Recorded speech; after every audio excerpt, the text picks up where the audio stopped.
Hello everybody, welcome or welcome back to my channel. I hope you all are doing good in your life. So this is new fresh study vlog. So ये जो vlog है ये है आज सुबह का ही. So I woke up at 6 AM and I completed my chapter political parties. तो ये chapter मेरा complete हो चुका है. मैंने उड़ान में से पहले इसके lectures देख लिए थे and फिर उसके बाद मैंने इस chapter को revision भी कर लिया. Today this chapter is completed.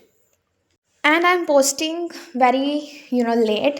Like the last video I posted was maybe 5 days ago and today I'm posting, and this is not the first time. Like पिछले कुछ दिनों से ऐसा हो रहा है कि 2 वीडियोस डालती हूँ, फिर मैं सबको घोस्ट कर देती हूँ एंड फिर डालती हूँ फिर, and I am really sorry for it. मेरी ऐसी कोई अटेंशन नहीं होती है, इंटेंशन सॉरी, बट टाइम ही ऐसा है कि मतलब मैं पढ़ा नहीं जा रहा मेरे से. I don't know why. I want to study but time ही मैनेज नहीं हो रहा. Like coming from school I am tired and then some school homework and all that I am not able to do self study. I am not able to complete my syllabus और अपने backlogs नहीं मैं complete कर पा रही हूँ. So I am working on that thing कि मैं अच्छी तरह से अपना टाइम मैनेज कर सकूँ, जल्दी उठूँ, लेट नाइट स्टडीज़ करूँ. So this is my plan for now. And इसके बाद मैंने बायो कर लिया था. बायो का I was doing chapter heredity, तो इसके मैंने lecture up to I think 4 और 5 देख लिए हैं. I can't remember exactly, but जितने मैंने लेक्चर देखे थे मैंने उतने नोट्स बनाए हैं एंड मैंने उनको रिवाइज़ किया है. सो नोट्स मेरे जो हैं इस चैप्टर के आर गुड, एंड ये चैप्टर भी मुझे अब अच्छी तरह से समझ लगने लग पड़ा. लाइक समृद्धि मैम ने इस चैप्टर को बहुत अच्छी तरह से समझाया that now I am able to understand each and every topic. Touch wood for this, and yeah, I'm going to complete this chapter in just 2 or 3 days. वैसे मैंने इस चैप्टर की टेक्स्ट और exercise questions and NCERT reading भी की हुई है, because ये हमारे हाफ ईयरली में आया था. तो उसके मेरे को इतना स्ट्रेस नहीं है. बस ऐसा है कि मैं लेक्चर कंप्लीट कर लूँ एंड नोट्स अच्छी तरह से रिवाइज कर लूँ. And after doing bio I had a breakfast जिसमें देर वॉज अ लून वाले परांठे with chai which I made it by myself. So you will get to know in one of the next clip. I have a one doubt, like I wanted कि आप मुझे suggestion दो कि मुझे ना 10th का क्वेश्चन बैंक लेना है. तो if any senior is watching या फिर कोई 10th ग्रेडर ही देख रहा है जिनके पास है, तो मुझे बताओ मैं कौन सा लूँ. बिकॉज मैंने मार्केट से पूछा था फिज़िक्स वाला तो उन्होंने कहा कि ये नहीं है, हम मंगवा देंगे. बट मैंने अभी उन्हें कहा था कि अभी मत मंगवाना. Like I am so confuse कि मैं कौन सा लूँ. उनके पास ओसवाल का था.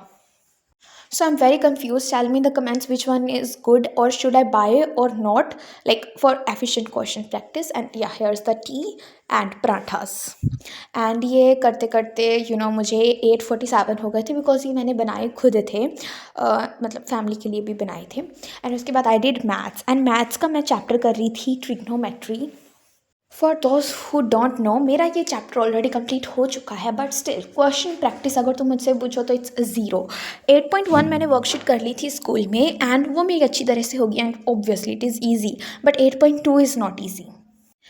बट मैंने 2-3 बार क्वेश्चन प्रैक्टिस किया जो मुझे नहीं आते थे, तो ये हो गई थी. लाइक फर्स्ट टाइम जब मैंने किया तो इसका question 3rd, 4th and 5th तीनों के गलत आंसर आ रहे थे. But when I tried it 2nd और 3rd टाइम तो आंसर सही आ रहे थे. एंड एक जो MCQs वाले क्वेश्चन थे वो सारे भी मेरे सही हुए थे.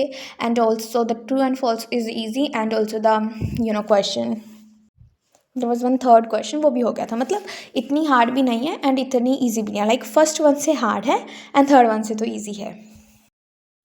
And also after doing this I will do question practice from my batch. जितने भी सर ने क्वेश्चन करवाया है मैं वो करूँगी. So this is my plan for trigonometry. And trigonometry मुझे स्ट्रॉन्ग करना ही है, because I am not so much good in this chapter which I found. And also हमारे स्कूल में एग्ज़ाम्स होने वाले हैं which is of 20 marks. So basically can see a test. उसका मुझे थोड़ा बहुत सिलेबस पता है, तो I will tell you in the next video. So stay tune to know the syllabus. And मैंने अपने हाफ ईयरली रिज़ल्ट शेयर पता नहीं कब करूँगी, क्योंकि मेरे नेक्स्ट एग्ज़ाम्स आ जाएंगे. हाफ ईयरली रिज़ल्ट ही मैंने शेयर किए, क्योंकि तुमने 200 सब्सक्राइबर्स नहीं करवाए. If you are watching my video first time और तुमने पहले भी देखी है पर सब्सक्राइब नहीं किया, तो प्लीज़ प्लीज़ सब्सक्राइब कर दो. फिर मेरा रिज़ल्ट वीडियो आएगा and it's going to be very interesting. And जल्दी जल्दी सब्सक्राइब कर दो. एंड मैं अपनी मिस्टेक्स भी बताऊंगी, मैं कहाँ पे लैग कर रही हूँ, मैं सेटिस्फाई हूँ या नहीं हूँ, मेरी एक्सपेक्टेशंस थी या नहीं थी. I will tell you everything on the result video. So जल्दी जल्दी सब्सक्राइब करवा दो. And also now my consistency is going to be good in YouTube, I promise. So जल्दी जल्दी सब्सक्राइब कर दो. Bye, see you in the next.